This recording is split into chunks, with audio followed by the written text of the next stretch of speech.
I'm going to do a video and an article called "The 7 Deadly Sins of 90s Bodybuilding," and I've got like the 7 deadly sins like pride, greed, sloth, envy.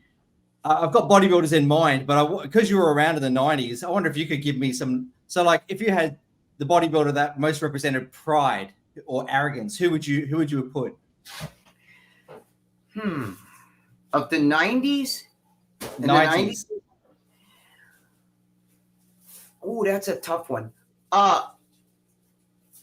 I felt like Yates was pride. I mean, he was a really good, like, he was a rugged Mr. Olympia. Took no shit, and he took the gym seriously. Do you know what I'm saying? So, and there was an arrogance about him. When he would get up on stage, he knew he was that good. He knew he was better than everybody else. And when he had that slow walk on stage, and when he posed, he didn't like, he got up there and it was bang, you know what I mean? And then it was bang, and then it was bang, and then, and he had that he had that pride and arrogance to which, but it was a good arrogance, just like Arnold. It was a good arrogance. It wasn't like, look at this, he's an arrogant asshole. You know what I'm saying? So I would say Dorian Yates with that one. How about greed? Who was the most greedy of the 90s guys? Wow, greed. Who would I think is greedy? Let me think. I think kind of, and I like him. He happens to be one of my friends, which is really fucking ironic because Lee Priest and him didn't get along until recently. But I'd have to say Sean Ray. He always got in on everything. Do you understand what I'm saying? He made sure that, he was in working with the magazines as well as competing and doing this and working with Flex at the same time or working with MD. You know what I'm saying? Like, and he was in on everything. He would even sometimes MC shows and this side. So I would almost look at like Sean Ray. I think that would be like, a lot of people look at him as like, he's, like a weasel-ish, but I like him. I like Sean, but I'm just saying he was in on everything. Remember, they were going to even have a union at one time. There was talk about it. He was going to be the union rep and all this shit. He was always in on all those things. So I would have to say Sean Ray for that one. Sloth or laziness? Ooh. Let me think. Okay, sloth or laziness. Let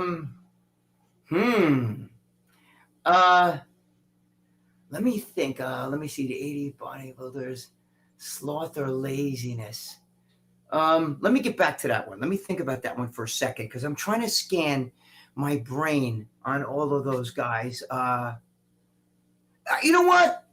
I'll tell you who I think might be sloth or laziness. I know that this might wow a lot of people when I say this. How about Flex Wheeler? Because Flex Wheeler would be like, I don't feel like training today, this, that, the other thing. And he was known to, even they made jokes about it the other day. They were saying like, he would take a sick lean in every body part, before the show because, make sure he was full instead of just busting your hole in the gym. He was known to like, take it on, take it kind of, like slow and sit back. It's almost like the rabbit and the turtle. The turtle keeps going like fucking Rich Gaspari or Branch Warren, not the greatest genetics, but they just keep going. They're just gonna keep going like this. Where the fucking rabbit sits back, it knows it can run fast. It takes a nap on the side of the road, blows a fart, maybe eats a carrot, then jogs a little bit and passes the turtle, waves at him, and sits back again. Because Flex had such good lines and such good genetics, he wasn't known to might be like a monster in the gym. He did all that injection shit and. It's nothing against Flex, but I mean, I would in that way because most of them had pretty good work ethic. But I would say he didn't need to bust his balls as much as somebody else, and he took advantage of that. Yeah, I had three names in mind for the sloth and laziness, but we'll go to the next one. Okay. Do you want me to sort of? I thought number one, I would put Kevin. I know he was a beast in the gym, but he took all that fucking time off, and he robbed himself of his Olympia possibilities. If he had stayed on track. I know what you're saying about Kevin, but Kevin had a strategy. It wasn't that he was lazy. That fucking guy, when he would go for like the Mr. Olympia, would actually like take the bed out of his room and sleep on the floor because he said, I'm going to war. There was times he put knives and bullets around the floor. I swear to God, if you knew stories about Kevin. I've heard of him. Yeah. He was intense in the gym. Whereas if the other one just kind of went through the motion, Joe, curl some fucking cable, you know what I mean? Like that. How about Paul? Didn't do that. So how about Paul Dillette? Paul Dillette was another one but he was a monster. I don't know. he's another one who, he had such great genetics. You know, he was a fucking, Wayne D'Amelio once told me he thought if Dillette could have posed better, he probably could have won more. You know what I mean? Because he had great genetics. But in the gym, you got to understand, all year long, Flex took it easy, drove around cars, you know what I mean? Like, it never even, his work ethic was, just a lot of cable shit, talk to chicks in the gym, you know what I'm saying? Kevin would be in there like, come on, fucking be in there, like, So that's why I wouldn't, Kevin's an intense guy. I know Kevin from before he was a pro bodybuilder. So he's one of my boys, to be honest with you. But anyway. How about envy or jealousy? Who was the most envious or the jealous of the mob?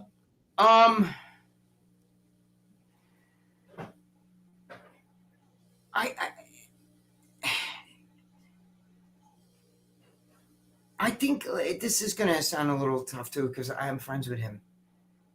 But I felt like King Kamali was a little bit, because he would talk shit about everybody, but he didn't win any fucking big shows. You know what I'm saying? Remember, I call him Sean Gay, and he would call him out, but you could never beat Sean Ray in a show. And King, if you're watching, I love you, bro. It's no, but I mean, like, he, when you talk like that, and you're putting down these guys and you're attacking, but what, did you correct me on what big shows, So, and I think he's a great bodybuilder, but, I just feel when you talk, he used to like call people out, Craig Titus, all those guys, and I was friends with Craig too. And Craig wanted to kill him and he knew that too. But, I just feel, there's a lot of that, but you didn't win the shows that these guys won, I mean, he used to attack Sean Ray he used to call him Sean Gay. He would on stage, I was there, he'd be on stage calling him out. And meanwhile, come on, did he ever beat Sean Ray? You know what I'm saying? So I would say that I think that's a good one, because again, I'm friends with him. I feel terrible saying that, but it's that way. There's nothing personal. Yeah, I'll make a whole video about this, but so you'll see my choices perhaps. But the next one might be pretty easy. Wrath or anger? Which bodybuilder personified that 7 deadly sin? Oh boy. Let's see.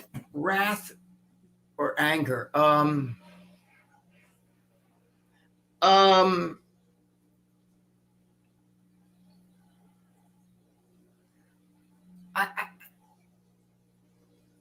don't know. This might sound crazy, but Lee too. Lee Priest would be like fucking. He didn't take shit. He would go after guys, say stuff, call guys out. Even I remember him being on stage at the San Francisco, telling Chris Cormier, "Come on, let's go." Come on, you know what I'm saying? And he made no bones about it. He was outspoken. Who was more outspoken?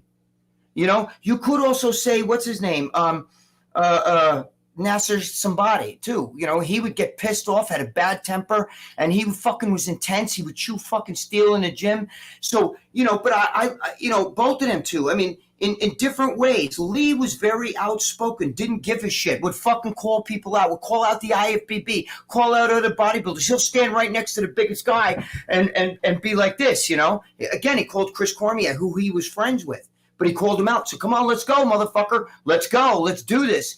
So, it's I'd say Nasser, and it's almost like a tie, because both of those two guys were very intense, and took no shit. Nasser had a bad temper, would tell guys, fuck you and shit like that. And, and he was, he would say, I'll drink gasoline if it's going to get me to win, So that's kind of a tie with that one.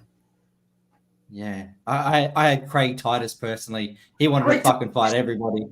Yeah, Craig Titus is a good one, but you could actually fit him in that slot. There's a few guys. It's just the outspokenness of Lee and even the anger of They always talk about Nasser had some fucking he was big. I don't give a shit. This is bodybuilding. He would fucking slam his fucking feet. And Lee would tell the IFB, he would tell the fucking other bodybuilder, and a little guy like him would call out those guys. Come on, let's go. Come on stage, let's go. There's videos of him calling out guys. Yeah. 100%. So it depends on how you look at it. How about what? Lust. Oh, lust. Ooh. Let me think. Oh, Jesus. Jeez, that could be Lee too. Holy shit. I mean, who more female bodybuilders than Lee Priest? Can I stick him in that one too, or no? Why not? Yeah, yeah. No, I mean, He's you got to hear the story. I mean, I know personal stuff. He's fucked a lot of female bodybuilders, a lot of girls that were pros and shit. You know what I'm saying? He's on marriage number 5 or 6 now. He's like a 5 or 6. But it's not just that, but I mean, like, he has orgies with him, and he'll like fucking shit on it. Like one he fucked in the ass, she shit on his pillow, and like like he's a very big one with the lust. You know what I mean? Because he talks about it even to this day. You know what I mean? Like he's very big on that shit. So. All right, let's give the other one to fucking Nasser, and we'll give Lee that one. How about that? Good. Last one, gluttony. Oh, gluttony. Ronnie Coleman. He could fucking Ronnie Coleman. I know stories of Ronnie eating and shit like that. I told the story the other day where him and Brian Dobson went fishing, and they caught all these fish, and I believe the number was like 26, and they cooked them on it. They used to have there's a grill out in Brian Dobson's gym. Brian Dobson, and they fucking cook them, right? They cooked the big, and Brian Dobson brought in his big platter, and he put it in the back room of the gym, right? And Brian Dobson had a phone call he had to go on, like a business call. So he gets on a business call, and he's on it for like 45 minutes, and he comes back, he walks into the back room, and he sees the fucking platter, and there's like 2 fish left, and one's got a bite mark in it, you know what I mean? And he's like, what the fuck happened to all the fish we cooked, And he goes out and he goes, where the fuck's Ronnie? And he goes and sees Ronnie's laying on a bench like this. And he said his gut was out here. He was asleep. And he goes, Ronnie. And Ronnie goes, what's up? And he goes, well, where did fucking fish go? What happened to the fish? He goes, I ate him. He goes, you ate all of those fish? He said, I think I left 2 for you. And Ronnie's like, I can't do it. I'm fucking so, because he was so full. He goes, I just got to take a nap. But I know of guys like, that would go on Robbie Duran and Ronnie went on a trip. They had to go, like from here to Texas or whatever the fuck, and they drove. And Robbie told me, bro, we'd stop every fucking hour. We'd stop. We'd go to like a Burger King or something. And Ronnie would get like 8 hamburgers, eat them. And then fucking an hour and a half later, he'd be like, we got to stop. I'm fucking starving. Like he eats a lot. I've been to dinner with him. We used to go to Carlo Filippone's, right? And he'd be sitting there eating Italian food. And eating fucking chicken and Italian food and meatballs and fucking get full and then fucking he'd eat again and stuff. So Ronnie can eat, bro. Ronnie's an eater. I can tell you that. I never knew that. Oh yeah, there's some great stories about him with the food. My God. Yeah, he can eat, I've been at dinner with him a bunch of times, many times. There's pictures of me and him in pizza parlors and everything. But he can fucking eat, I just know that story about Brian Dobson with the fucking fish. Where he ate there was 26. I think he ate 24 of them, and it was like supposedly a bite mark in the last one. I don't know if that's folklore or not, but you know what I mean. In one of the last 2, but Ronnie was sitting there. He said Brian Dobson said his belly was this high, it was sticking out this far, and he had to take a nap because all that food was like making me tired, Yeah. They're great answers. They're different to mine, so I'm actually glad to hear your perspective because you knew these guys better than me. So. I think that's a really. You can make an argument for other guys. It's just you can fit different guys in different slots. It's just that with the sex thing, the lust. I mean, Jesus, Lee. I mean, Lee's a ladies' man. I mean, he's fucked like a lot of girls that are like even in the Miss Olympia. You know what I'm saying? Yeah. I mean, he was with Adela. He was married to Kathy Francois. He's been with a lot. Laurie Donnelly. Yeah, I mean, he was with a lot of those girls. A lot. And I know. He has a sexual appetite like fucking he's crazy. So, I'll tell you who else, little sidebar, who else was like that. Johnny Moran, who just passed away. Yeah, he was at my gym. Holy shit. All he did was he had some of the ghetto brothers at my gym, like, go out and get me these girls. You know what I mean? Like he was fucking crazy too. Because he did some guest posing for me. And my gym was at my first gym. This is actually in the 80s, but we had was it 1990? It might have been 1990. We had we were my first year. It was in a bad neighborhood. You know what I'm saying? It was like gangbangers and like shootouts and fucking